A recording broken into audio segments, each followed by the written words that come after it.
When the police cruiser rolled down my quiet lake road that Saturday morning, I was knee-deep in the water, untangling my fishing line. The flashing red and blue lights reflected off the still surface of the lake like a warning sign. I had no idea then that this was the start of the most bizarre and strangely satisfying battle I'd ever fight. I waved to the officers, confused. "Everything all right, officers?" One of them, a tall man with tired eyes, sighed and said, "Sir, we got a call about trespassing. Said you're refusing to leave private HOA property." "HOA property?" I laughed. "I own this land, the house, the lakefront, all of it." Before I could say more, a shrill voice pierced the morning air. "That's him. That's the man. He's been illegally using HOA amenities without permission." There she was, Karen, short blonde bob, oversized sunglasses, and the signature HOA binder clutched against her chest like a weapon. She strutted toward us as if she owned the ground she walked on. "Ma'am," the officer said calmly,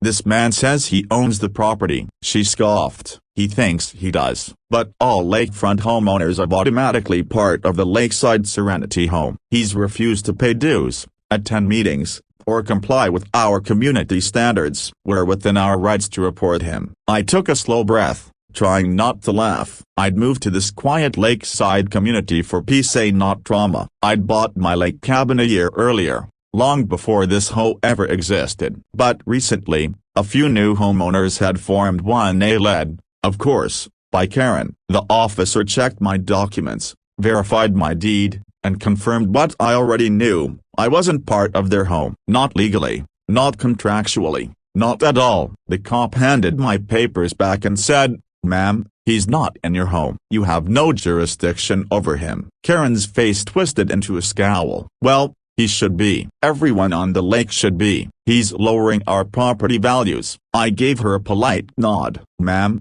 my fishing doesn't lower property values. Your attitude might." The officers chuckled under their breath as they got back in their cruiser and drove off. Karen stormed away, but I could tell this wasn't over. Over the next few weeks, she made it her mission to make my life miserable. She left violation notices taped to my doorway citing nonsense like unapproved mailbox color and non-compliant lawn maintenance. She even blocked my driveway once, claiming the HOA was conducting inspections. Every time, I told her the same thing, "I'm not in your home." But she wouldn't stop. So I decided to dig deeper. I went to the county records office and pulled up the deeds to every property around the lake. What I found left me speechless and laughing out loud. The Lakeside Serenity HOA was built on land still legally owned by a company I'd acquired 2 years earlier. I'd purchased the land as part of an old investment package, not realizing it included several rental homes and a few lots around the lake, including, as it turned out,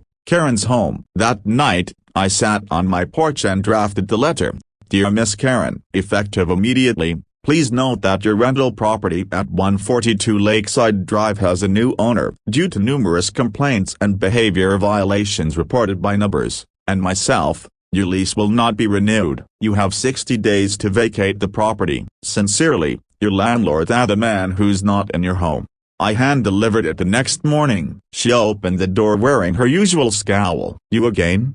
she snapped. "What do you want now?" I smiled and handed her the envelope. "Just some paperwork. You might want to read it." She tore it open, her eyes darting across the page. Her mouth fell open as the color drained from her face. "Gary Broken Bar, my landlord." "Yep, guess that hoe didn't check ownership records too closely." "Huh?" she stammered. You can't do this." "I'm president of the home." I shrugged. "And I'm the owner of your property. Seems we both have titles that don't mean much to the other." She slammed the door in my face, but the damage was done. Word spread fast around the lake. The muddy HOA president, the woman who'd tried to police everyone, didn't even own her own house. Within 2 weeks, the HOA fell apart. Members started questioning every rule, every fine, every ridiculous community enhancement fee she tried to impose. Turns out, most of them had been manipulated into signing unenforceable contracts. Karen moved out quietly 2 months later. No farewell speeches, no HOA meetings, just silence of the kind I'd moved here for in the first place. After she left, the neighborhood felt lighter. People started coming by the lake to fish again. We shared barbecues,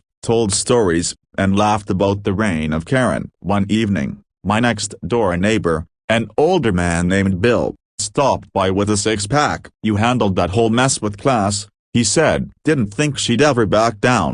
I smiled. "Sometimes, the best revenge is just letting the truth do the talking." He raised his beer to peace and quiet. I clinked bottles with him and looked out over the calm water. The reflection of the sunset shimmered across the lake, the same lake that had once been the center of chaos. It was mine again, peaceful, free. And as I cast my line back into the water, I couldn't help but grin. You never know who you're messing with, especially when your whole rebel turns out to be your landlord. Moral: power built on arrogance will always collapse, but calm persistence, backed by truth, will always win. And no matter how loud the currents of the world get,